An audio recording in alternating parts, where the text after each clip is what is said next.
Early on, these emails would go out, like the character team, and they'd send these videos, and they'd show like what they can now do with the eyes, or what they can like now get sweat happening on the skin. I'm just like, this is ridiculous, and kind of super rad. Hey, brother! Watch out! To see what Uncharted on a next-gen console is going to look like, that was a question we just had to find out for ourselves. I think the biggest design thing that came out of the new hardware was literally just the bigger spaces. We have bigger levels than we've ever had before. Maybe 10 times the size, at least, of explorable space. The challenge for us is, and the thing that's been super hard, is like, how do we give you more choices and make the pacing feel just as intense as when things have been more linear for us? It does introduce challenges as far as telling a very specific story. Well, you still have point A to point B, you just have different branches now to get there. So you've got 3 or 4 different ways to get there, but you still have to get there. Now, the complexity comes in that every one of those ways has to be thought out and well designed. And we were able to kind of stick by kind of a core tenet of, I think, of what Naughty Dog's art is all about, which is this handcrafted, this very hand-placed, this very, very directed, every step along the way, kind of composition of art.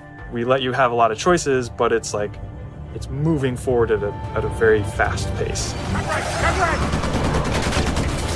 Wait, don't worry, I got this!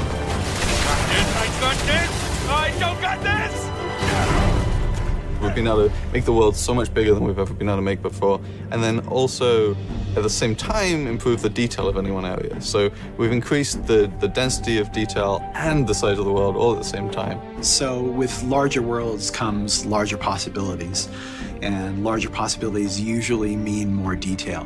In fact, that's one of the things that we're really shooting for in this game is a higher level of detail on the PlayStation 4 and the experience for our gamers. So the resolution involved in that requires a lot more work and a lot more thought and a lot more time. It's not just, any old dirt will do. It's a very specific dirt. And how wet is that dirt? How many pebbles are pushing up in that dirt? And you take that consideration and you apply it to everything.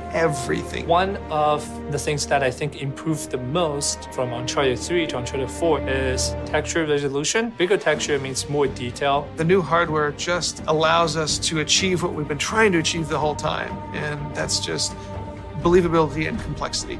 There's a lot of just passion into all these small details that really shines through. And it's because we really empower people who care to make the difference that they want to make. Nathan Drake in-game has at least 11 to 12 outfits. And that's just for Nathan Drake.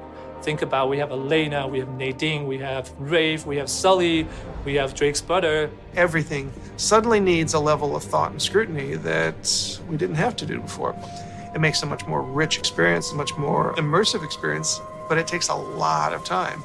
Just the quantity of interactable things in the environment. I mean, we really want our jungles and our environments to feel alive.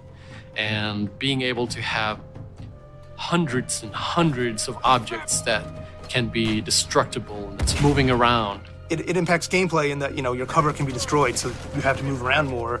But even outside of that, just seeing all this stuff happening, the screen is so much more alive. The world is much more alive. Everyone here respects the craft of making a video game, and that why shouldn't every part of this game be the best thing, the best art, the best, have design really be like serious, considered design and crafted experience for the player.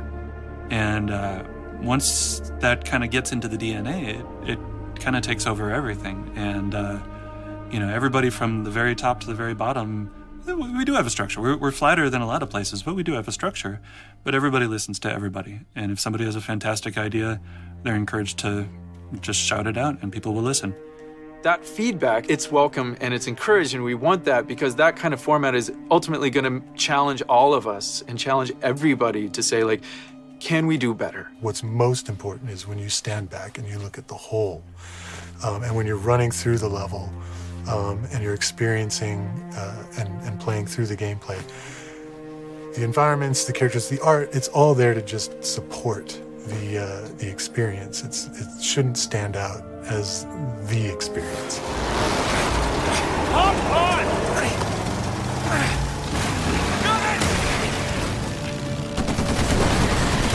Here, take this! it's really an interesting challenge. Like, if we do our job right, hopefully people are not going, wow, that's great animation. They're just engrossed and they're believing it.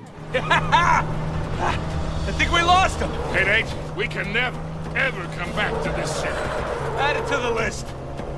The biggest change we've had in Uncharted 4 would be the use of the head cams and the facial markings, facial animation. For the first 3 games, this has always been hand animated. Now we're in a unique situation that we're now capturing those actors' faces and we're getting all the great details that brings in, and then we inject the look and feel that we've come to expect from the characters that we know.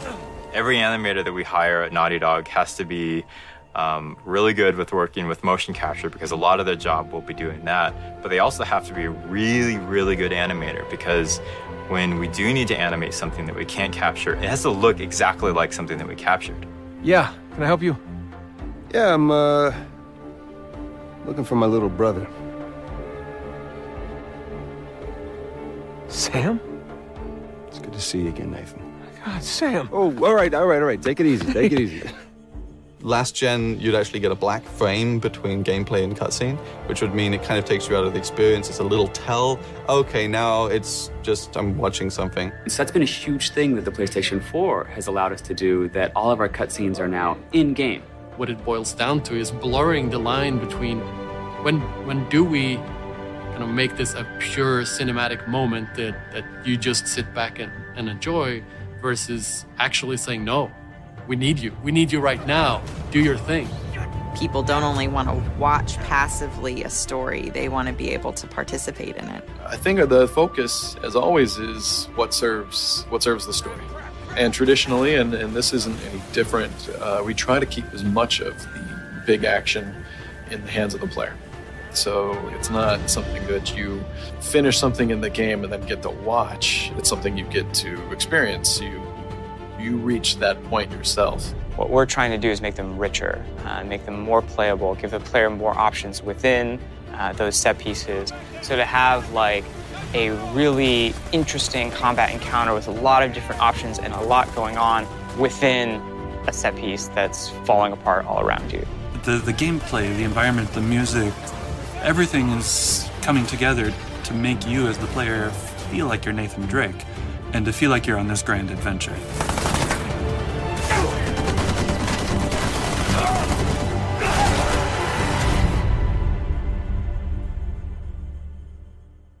Today's station.